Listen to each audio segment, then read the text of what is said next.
en el área de ciencia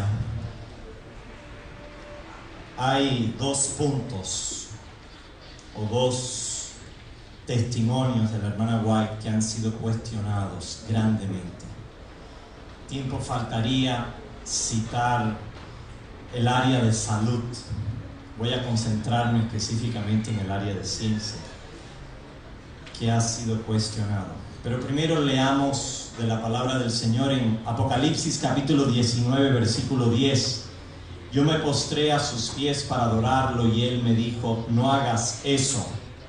Yo soy siervo como tú y como tus hermanos que se atienen al testimonio de Jesús. Adora a Dios, porque el testimonio de Jesús es el espíritu de profecía. Nuestro simposio es sobre el espíritu de profecía, sobre el testimonio de Jesús. Cuando miramos la palabra griega de testimonio, la palabra es mártir. ¿Y qué imagen llega a tu cabeza, a tu mente, cuando tú oyes la palabra mártir?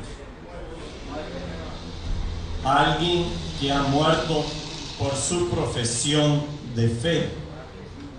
Esa palabra fue traducida como testimonio, como testigo, como mártir en el Nuevo Testamento.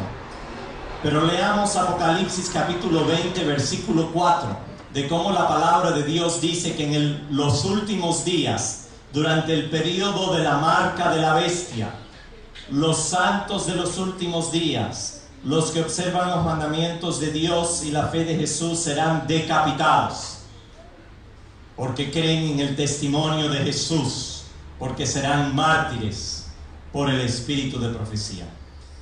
El que piensa que eso no es posible, solamente tiene que pensar en ISIS, ahí en Irak y Siria, y pasar a Libia, donde ISIS ha decapitado cristianos de Etiopía, cristianos sirios, cristianos de Irak.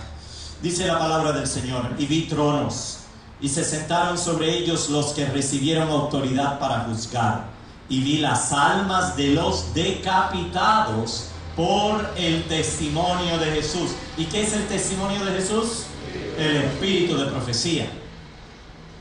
Los santos de los últimos días son los que preservan el espíritu de profecía y por la palabra de Dios, por el sábado, que no habían adorado a la bestia ni a su imagen. La imagen no existe todavía y no existirá hasta en el futuro, cuando se imponga la marca de la bestia. Y no habían recibido la marca en su frente ni en su mano. Estos volvieron a vivir y reinaron con Cristo 1000 años. Pero antes habrán mártires de nuevo, como lo vieron en la Primera Guerra Mundial, como lo vieron en la Segunda Guerra Mundial de nuestro pueblo. ¿A dónde conduce el escepticismo? Ya un orador desde este púlpito ha citado este texto y yo también lo había escogido. Es el plan de Satanás. El plan de Satanás es debilitar la fe del pueblo de Dios en los testimonios.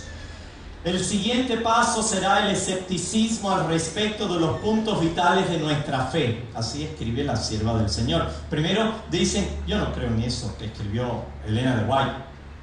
Y después dicen: bueno, a mí no me gustan esos principios de fe que ustedes tienen, 144.000, Armagedón, Apocalipsis 18, dudas de todo eso. Los pilares de nuestra posición. Seguirá la duda aún de las mismas sagradas escrituras. A mí me sorprende oír a teólogos, historiadores, adventistas que hoy dudan de la palabra de Dios. Yo estoy acostumbrado a oírlo en las universidades seculares, aquellos que se declaran ateos y agnósticos, pero de hermanos adventistas que lo han puesto por escrito, que lo han publicado, que lo han dicho, que no creemos ya en la evolución, creemos en no creemos más en la creación, sino en una evolución teística, en la cual Dios usó la evolución. Que ya no creemos que la palabra de Dios sea inspirada, sino simplemente que los autores recibieron ideas del cielo y hablaron sus propias palabras. Se duda de la palabra de Dios, la inspiración del mismo. Cuando se duda de los testimonios en los que una vez se creyó y se abandonan, Satanás sabe que los que han sido engañados no se detendrán y redobla sus esfuerzos hasta que desencadena la rebelión abierta, la cual se vuelve incurable. ¿Cómo es la rebelión? ¿Cómo es la rebelión? Incurable, dice aquí. Y desemboca en la destrucción. No nos referimos a aquellos que son de nuestras denominaciones hermanas que no conocen esta luz y pueden quizás tener dudas sobre el espíritu de profecía. La mejor evidencia de la palabra de Dios está entre sus dos tapas. Y como dijo un orador aquí, él les dice: toma este libro, léelo. Yo creo que fue Cabuto. Educación, y lo leyó y quedó profundamente impresionado. San Pablo lidiaba con dudas de parte de científicos de su día con respecto a la sagrada palabra de Dios. La evolución no surgió con Darwin. Platón habla también de ideas de evolución. Timoteo le dice en 1 Timoteo 6:20: guarda lo que se te ha confiado, evitando las profanas y vanas palabrerías y los argumentos de la falsamente llamada ciencia. Irónicamente, muchos de los grandes científicos fueron creyentes de la palabra de Dios, pero eso no te lo dicen en la universidad, eso no te lo dicen en el colegio. La mente más desarrollada, en mi opinión, en la ciencia fue Isaac Newton. Isaac Newton hizo todos sus descubrimientos hasta la edad de 20 y pico de años, y siempre yo me pregunté ¿por qué no siguió con otros descubrimientos? Él descubrió el cálculo, él descubrió las leyes de mecánica, es un gran sabio, la ley de gravedad. ¿Saben qué? Porque se enamoró de la Biblia y dedicó el resto de su vida a estudiar la Biblia, y fue el que publicó la interpretación del libro de Daniel y Apocalipsis, que impresionó a Guillermo Miller y lo llevó al punto de saber que Jesús iba a regresar según la profecía. Y la hermana White cita a Isaac Newton y dice que Isaac Newton dijo: yo me sentía como un niño. Imagínate ese gran cerebro de desarrollo. Como un niño, decía Isaac Newton, recogiendo conchas en la playa, habiendo un mar inmenso que debía ser explorado. Mientras más aprendemos, hermano, nos damos cuenta que nos falta mucho más por aprender y sabemos muy poquito. Sabemos muy poquito. Pero aquellos sabios que se apartan de la palabra de Dios se declaran sabios, y cada vez saben más y más, de menos y menos, hasta el punto que llegan que no saben nada. Y dice San Pablo, jactándose de ser sabios, se volvieron necios o necedades. Uno de los párrafos que ha sido cuestionado por los científicos adventistas hoy, me refiero a los adventistas, porque los que no son adventistas han cuestionado mucho más, es el que se halla en Profetas, Patriarcas y Profetas, página 86 en castellano y página 108 en inglés, y dice así: en ese tiempo inmensos bosques fueron sepultados. Nos referimos al tiempo antediluviano. Por eso el Atlántico se llama Atlántico, porque Platón habló del Atlantis, una sociedad que quedó destruida por un poderoso tsunami, un poderoso maremoto. En ese tiempo inmenso los bosques, en ese tiempo inmensos bosques fueron sepultados. Desde entonces se han transformado en el carbón de piedra de las extensas capas de hulla que existen hoy día, y han producido también enormes cantidades de petróleo. Con frecuencia la hulla y el petróleo se enciende y arden bajo la superficie de la tierra. Esto calienta las rocas, quema la piedra caliza y derrite el hierro. La acción del agua sobre la cal intensifica el calor y ocasiona terremotos, volcanes, brotes ígneos. Cuando el fuego y el agua entran en contacto con las capas de roca y mineral, se producen terribles explosiones subterráneas, semejantes a truenos sordos, y el aire se calienta y se vuelve sofocante. A esto siguen erupciones volcánicas, pero a menudo ellas no dan suficiente escape a los elementos encendidos. Sigo leyendo de Patriarcas y Profetas. Que conmueven la tierra. El suelo se levanta entonces y se hincha como las olas de la mar. Y aparecen grandes grietas, y algunas veces ciudades, aldeas y montañas encendidas son tragadas por la tierra. Estas poderosas manifestaciones serán más frecuentes y terribles poco antes de la segunda venida de Cristo y del fin del mundo, como señales de su rápida destrucción. Las noticias testifican de los grandes tsunamis. Aquí tenemos hermanos de Chile. Estuvimos orando por ustedes, hermanos, preocupados por Chile, con ese terrible tsunami que se vino. Estuvimos preocupados por nuestros hermanos en Japón, en Tokio, cuando ese terrible tsunami se levantó y afectó las plantas nucleares. Estuvimos preocupados por nuestros hermanos en Haití, cuando se levantó ese terrible tsunami y trajo miles de muertes, y todo fue siguiendo uno a otro. Y leemos, es cierto, antes de la segunda venida de Cristo van a haber muchas señales. Pero el problema es que nuestros hermanos científicos, teólogos, historiadores, pastores adventistas dicen, me han dicho a mí, y yo los he oído, y el hermano Caputo también los oyó hablar. Miren, hermanos, ya los escritos de la hermana White no los podemos usar porque tiene errores científicos. Y uno de los errores que podemos mostrar es la explicación que ella da de cómo se forman los terremotos.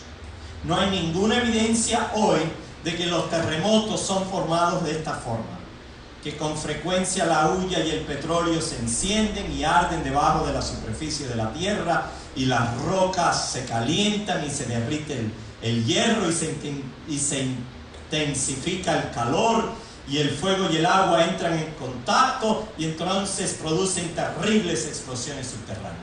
Esa era la explicación científica en tiempo de la hermana White. Pero no es la explicación científica de nuestros días. La ciencia cambia, pero la palabra de Dios permanece para siempre. Por eso corremos riesgo a poner definiciones científicas dentro de los testimonios para darle validez a los testimonios cuando la ciencia cambia, pero la palabra de Dios no cambia. Yo quiero darles una explicación, que no creo que ella estaba describiendo terremotos. Yo creo que ella estaba describiendo volcanes. Volcanes. Y esa definición que ella da, aunque no es exacta a la que se cree hoy, es muy similar a la que se dice hoy en ciencia. A esto siguen erupciones volcánicas, dice el mismo párrafo. ¿De qué está hablando? Erupciones volcánicas. Los terremotos producen erupciones volcánicas. Mejor dicho, ¿las erupciones volcánicas pueden producir terremotos? Sí, se mueve la tierra. Pero a menudo ellas no dan suficiente escape a los elementos encendidos que conmueven la tierra. Las erupciones volcánicas causan movimientos de tierra, eso es cierto. Y a veces las olas del mar se levantan, eso es cierto. Causan un maremoto. Y ciudades y aldeas y montañas se pierden. La teoría para terremotos que prevalece es simplemente el movimiento de estos platos teutónicos, placas teutónicas que se mueven y se chocan, se rozan, es la palabra, gracias, se rozan unas con otras. Pero los volcanes Sí son erupciones debido a un calor profundo dentro de la Tierra que levanta gases y se va levantando hasta el punto que la montaña explota. Una explicación simple es la que podemos hallar en la enciclopedia del Libro Mundial. Dice: el terremoto es un temblor de tierra causado por el movimiento, quebrantamiento de grandes secciones de piedra de la tierra cerca de su superficie. Son ese roce de los platos tectónicos.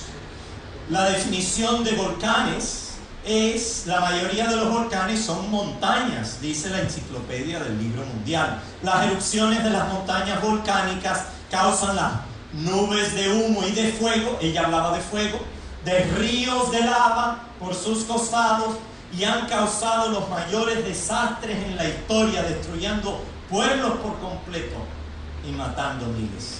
Sí hay evidencia científica de lo que ella escribió en Patriarcas y Profetas. Hay otro párrafo que ha sido más cuestionado, y es la amalgamación. Cuando ella publicó la amalgamación, Jaime lo aceptó, Urias Smith lo aceptó y le dieron su interpretación. Científicos adventistas en los años 40 le dieron otra interpretación. Y hoy, si compras la nueva enciclopedia de Elena G. de White, yo conozco personalmente al autor, al editor, el doctor Dennis Fortin. Ellos dan las dos opiniones en esa enciclopedia de Elena G. de White. Vamos al párrafo. Apareció en Dones Espirituales, volumen 3, en 1864, y apareció de nuevo en la serie de 4 volúmenes titulado El Espíritu de Profecía, pero no volvió a aparecer desde entonces, lo sacaron. Lo he puesto en inglés y he dado mi traducción al castellano. El original está en inglés. Pero si hubo un pecado sobre los demás que ocasionaron la destrucción de la raza por el diluvio, fue el crimen bajo la amalgamación. El crimen bajo de la amalgamación de hombre y bestia. Ahí está. Que haya habido amalgamación no es tanto el problema, pero que haya habido amalgamación de hombre y bestia, que deformaron la imagen de Dios y causaron confusión por doquier. Esa palabra confusión ella lo cita muchas veces. Cuando hablamos de la Primera Guerra Mundial y hablamos también de la Guerra Civil, ella usó la misma palabra confusión, porque todo viene de Babel, de la confusión. Existe un récord de fósiles. Yo estaba con el doctor Eduardo Chan en el Museo Británico de Londres y él me da una observación que me impactó mucho. Dice: cuando ves las aves en el récord de estas piedras de fósiles, están como si se estuvieran ahogando. Están así. Se han caído al agua y están tratando de salir. Miren esa posición. Todos están así tratando, se están ahogando. Es una posición que una persona, un animal, se está ahogando y está tratando de coger aire. Y así murieron. Y fue rápido. Si tuviera tiempo podría mostrarles fotos que hemos tomado en diferentes museos del mundo de fósiles con animales todavía con la digestión dentro de ellos. Me pareció muy simpático de cómo en el National Geographic, la geografía nacional que fue establecido por el inventor del teléfono. ¿Cómo se llamó el inventor del teléfono? Bell. Bell fue el que descubrió, y él era un gran evolucionista y estableció esa revista. Pero muy interesante que en esa revista mostraron un mamífero con un dinosaurio dentro de su estómago en el fósil. Ahora tienen que volver a escribir la historia de que los mamíferos no vinieron después de los dinosaurios, porque ¿cómo puede tener un mamífero un dinosaurio pequeño en su estómago que no tuvo tiempo de digerir? Y hay muchos ejemplos así. Para fundamentar nuestra fe en evidencia, la hermana White habla de especies que no fueron creadas. Y debemos aceptarlo, yo lo acepto, así lo creo, como ella lo escribió. Fue una obra publicada en dones espirituales y luego el espíritu de profecía. Cada especie de animal que Dios creó fue preservada en el arca. Las especies confundidas, porque los antidiluvianos eran grandes genios, vivían casi 1000 años. ¿Cuánto nos puede aprender uno en unos 50 años? Y vivir 1000 años, hermano, haciendo experimentos.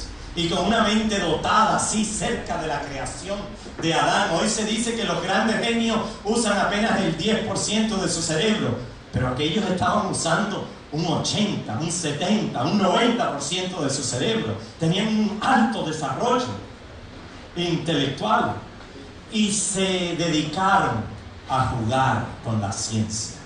Cada especie de animal que Dios creó fue preservada en el arca. Las especies confundidas que Dios no creó, que fueron el resultado de la amalgamación.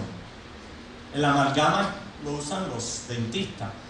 Unen dos metales y lo usan para cubrir nuestras caries dentales. Pero aquí es entre especies, uniendo un reptil con un ave, un mamífero con un ave, un reptil con otras especies.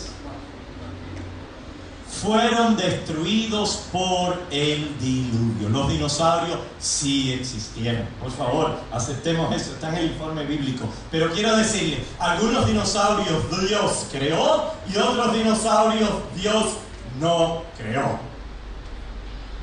Los que creó entraron dentro del arca y fueron cazados por Nimrod, el poderoso cazador.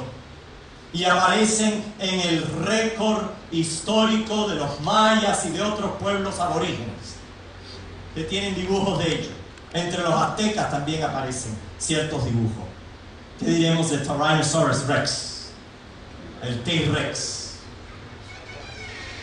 Jugaban estos científicos con los genes. Jugaban con los genes. Después del diluvio siguieron jugando con los genes. Amalgamación después del diluvio, desde el diluvio. Y este párrafo es un poco más difícil. Desde el diluvio ha habido amalgamación de hombre y bestia, como podrá ser visto por la variedad sin fin de especies de animales. La variedad sin fin de especies de animales. Vamos a hablar un poquito sobre eso pronto, si no se me acaba el tiempo. Y en ciertas razas de hombres. Esto fue una bomba. Porque cuando la hermana Valle escribe esto, en los años 60, y estaba la guerra civil, y termina la guerra civil, algunos adventistas y algunos protestantes empezaron a decir que la raza negra fue el producto de la amalgamación. Que la hermana White era racista y que los adventistas eran racistas. Entonces conversaron con ella y le dijeron: hermana, usted ahora que va a sacar patriarcas y profetas, por favor no ponga ese párrafo. Tengan en mente que la hermana White escribía cosas que ella misma no entendía. No entendía.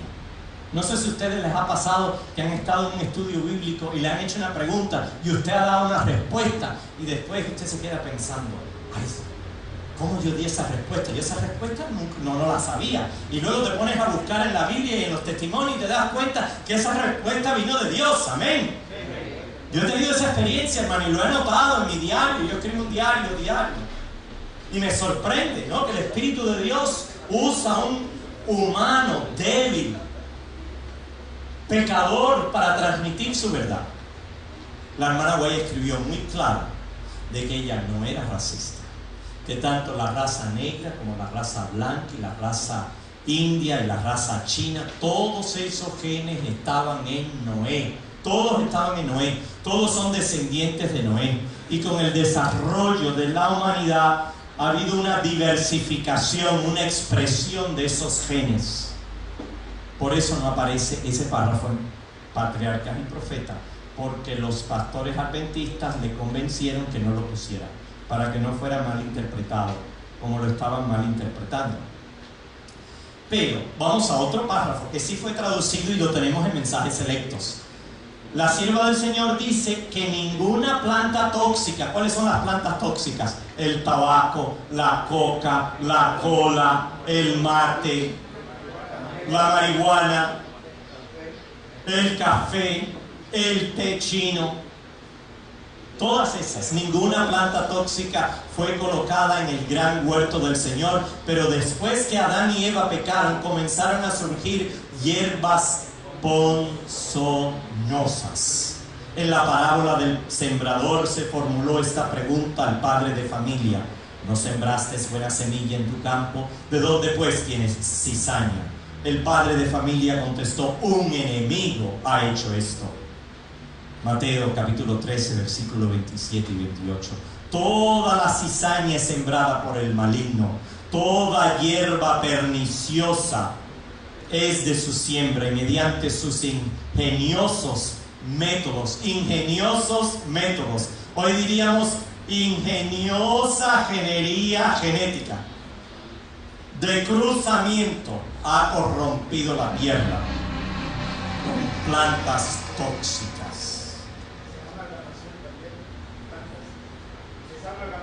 Amalgamación, la modificación de genética.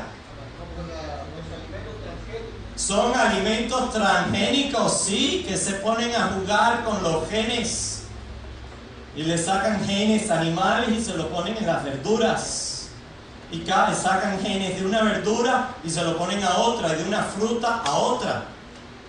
La Biblia lo prohibía en Levíticos capítulo 19, versículo 19, Levíticos 18, versículo 23. Esta mezcla de semillas estaba prohibida en la Biblia, de querer jugar el papel de Dios. Correcto, si está prohibido, como dice el pastor Caputo, era porque en ese tiempo lo hacían, esa mezcla de semillas. Levíticos 20, 15 y 16 es, en mi opinión, hermanos, cada vez que la raza humana ha llegado al punto de desarrollar la ingeniería genética y de deformar la imagen de Dios, Dios ha traído la destrucción repentina, efectiva y total, como lo hizo con el mundo antediluviano, como lo hizo con Sodoma y Gomorra y esas ciudades del valle, como lo hizo con las grandes civilizaciones como los mayas, que no quedó resto de ellos, como lo hizo con los cananitas y como lo hará en nuestros días. Qué triste. Yo recuerdo cuando hice mi rotación en neonatología. Neonatología es los niños prematuros. Y estaba yo con la doctora a mi lado, la preceptora, y me dice, y yo le pregunto de este salón donde están los hijos de los drogadictos ahí que han nacido de 5 meses de embarazo, de 6 meses los salvaban, algunos sin piel y algunos sin órganos sexuales. Y me dice la preceptora, este niño que ha nacido sin órganos sexuales lo vamos a hacer una niña ahora. Los médicos le van a hacer toda su forma, le van a dar hormonas femeninas. Y yo me puse a pensar, esta pobre criatura, cuando llega la edad, cuando se enamoran los jóvenes, se va a enamorar, toda su vida se ha criado que es mujer, pero cada célula de su cuerpo tiene una Y, que no la tienen las mujeres, lo tienen solo los hombres. Cada célula una Y, con la excepción de los glóbulos rojos.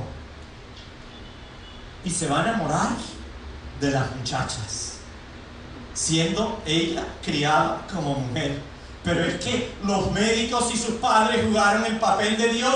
Tú naciste como varón, pero no tuviste todos los órganos de varón, vamos a hacerte una mujer. Y eso fue hace 24 años que yo hice mis rotaciones en el hospital. ¿Qué es lo que estarán haciendo hoy, hermano?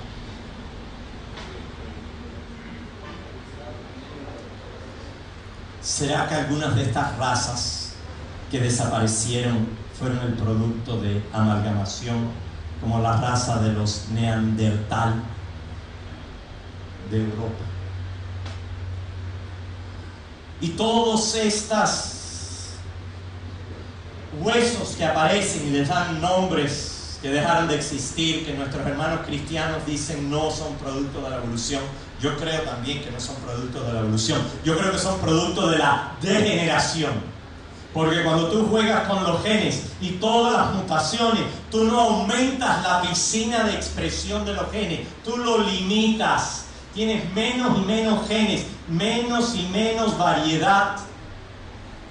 Y viene una degeneración, no evolución, un ascenso en la escalera, no un descenso en la escalera. Todo se va degenerando, todo se va contaminando, todo se va corrompiendo. Y estas pobres criaturas llegaron a deformarse tanto que ya no expresaban la imagen de Dios. Después del diluvio, es una posible explicación. Sabemos que en los años 60 Watson y Crick descubrieron el ADN y pudieron fotografiar con los microscopios electrónicos los cromosomos. Y hoy tenemos estos poderosos microscopios que se pueden cortar los genes que están dentro de los cromosomos y se pueden unir a otras formas de vida. Hay una evidencia de la creación que todo lo que tiene vida es hecho de carbón. Todo lo que tiene vida tiene información genética, sin excepción.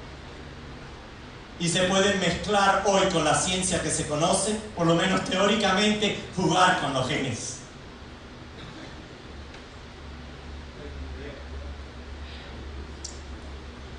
Pero quiero citar al Popol Vuh. El Popol Vuh dice que los hombres de antes tenían una visión que podían ver desde lejos, lo que estaba lejos, cerca. ¿Tendrían la visión microscópica? ¿Tendrían los antediluvianos tal desarrollo de visión que podían profundizar más y más y más? O quizás la explicación que nos da David C. Reed, un investigador que escribió un libro titulado Dinosaurios, el punto de vista adventista, un libro así grueso, con documentación. Y él dice lo siguiente: el sentido común nos indica que el embrión que se desarrolla fuera del cuerpo de su madre sería más fácil modificarla genéticamente. Esto quizás es la razón por la cual los antediluvianos incluyeron características de aves y de reptiles en sus creaciones. A ver, tengamos un momento de biología. Los cocodrilos y las serpientes, ¿cómo se reproducen? Con huevos, ¿no es cierto? Y la gallina con huevos. Y la paloma con huevos. Y cuando ustedes ven el récord de los fósiles de los dinosaurios, muchos tienen expresiones de aves. Y la enseñanza de los evolucionistas es que los dinosaurios evolucionaron y se hicieron aves. Lo tienen al revés. Fueron los antediluvianos que sacaron genes de aves y se las pusieron a los reptiles y surgieron estos grandes dinosaurios. Y chiquitos también, porque hubieron muchos más chiquitos que grandes. Los huevos, aquí estos son huevos de dinosaurios que han sido hallados. Yo lo tomé en un museo. Ahí están esos huevos, se pueden tocar dentro. Hoy se ha visto, los que queremos promover la vida, de que la vida comienza dentro del vientre, han habido cirujanos que han podido operar, hacer operaciones del corazón dentro de bebés, de embriones, así le llamamos a esos bebés, embriones. Y hay una foto fascinante donde un cirujano pone su dedo dentro del saco y el niño le toma el dedo y lo abraza y le da la mano. Y hay otro donde el bebé grita y se llama el grito silente, grita cuando lo están absorbiendo y lo están arrancando pedazo por pedazo durante el aborto. Pero es mucho más fácil trabajar en un huevo de reptil y un huevo de aves y hacer juegos. Cuando Darwin estuvo en Ecuador, en Galápagos, y yo estuve en Galápagos y no vi evolución, lo que vi fue extinción. Se están extinguiendo muchas especies. Se estima que 2000 parejas entraron en el arca de Noé. Eso es una estimación. Debido al tamaño que tenía, tenemos las medidas en la Biblia. Pero hoy tenemos 5 a 10 millones de especies de insectos. Tenemos 8.700 especies de pájaros, 6.000 especies de reptiles vivientes, 4.625 especies de mamíferos. ¿Cómo puede ser eso? La hermana White dijo que después del diluvio ha habido una gran diversificación, una gran variedad de especies. Se ha cumplido la palabra de Dios, amén. Tenemos evidencia. Esas madres y padres, esas parejas que entraron dentro del arca de Noé tenían toda la combinación genética para producir esta gran diversificación que ocurrió inmediatamente después del diluvio.